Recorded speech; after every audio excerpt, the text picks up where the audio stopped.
today our topic of discussion is on the magnetic resonance imaging, also called MRI. You must be knowing what is it. See, it is a diagnostic procedure. It is a medical procedure. Let's discuss. See, the magnetic resonance imaging is a medical imaging technique used in the radiologist to form the pictures of the anatomy and the physiological processes of the body. So MRI scan is a medical imaging procedure that uses a magnetic field and the radio waves to take the pictures of your body's interior.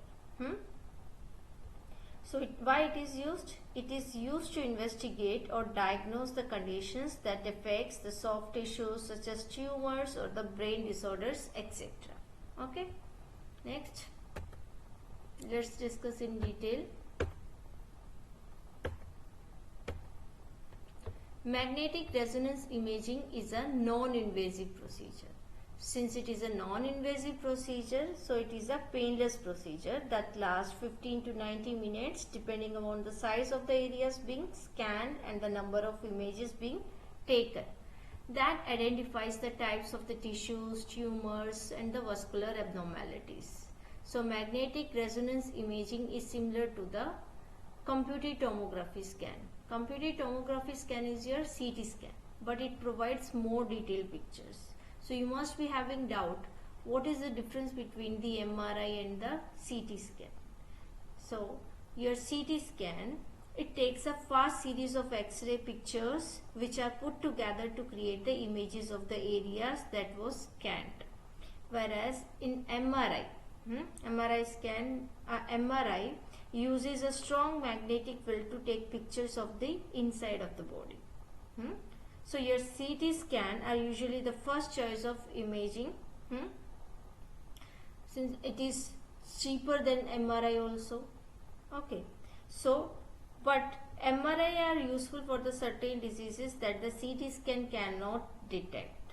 That is why, since it provides more detailed pictures than your CT scan. Okay. Next, what are the pre-procedure intervention? What you have to do before the procedure? First, remove all the metal objects from the client. Why? Because these metal objects, this might interfere with the magnetic field inside the MRI machine and cause you to have a distorted images and a wrong results. Determine whether the client has a pacemaker, implanted defibrillator or a metal implant such as hip prosthesis, vascular clips, because this client cannot have this test performed. Remove intravenous fluid pumps during the test. Provide precautions for the client who is attached to the pulse oximeter, because it can cause a burn during the testing if coiled around the body or the body part. Provide an assessment of the client with claustrophobia. Now, what is claustrophobia? See, claustrophobia is a type of specific phobia. Phobia means irrational fear. So we can say this claustrophobia is an anxiety disorder that causes an intense fear of enclosed area like this. Okay.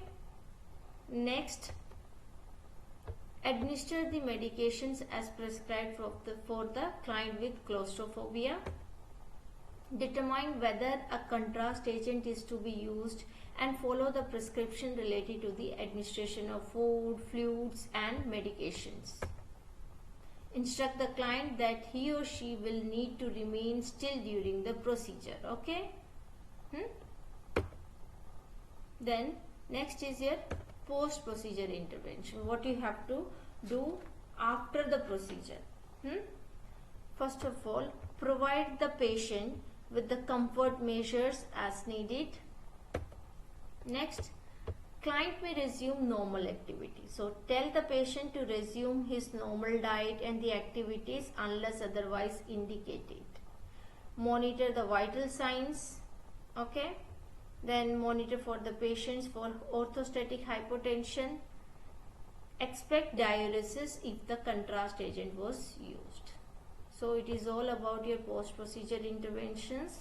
So today we have discussed about the MRI, what is the difference between the CT scan and MRI, what are the pre-procedure intervention and what are its post-procedure intervention. So I hope today's topic is clear to you all. Thank you. Have a good day.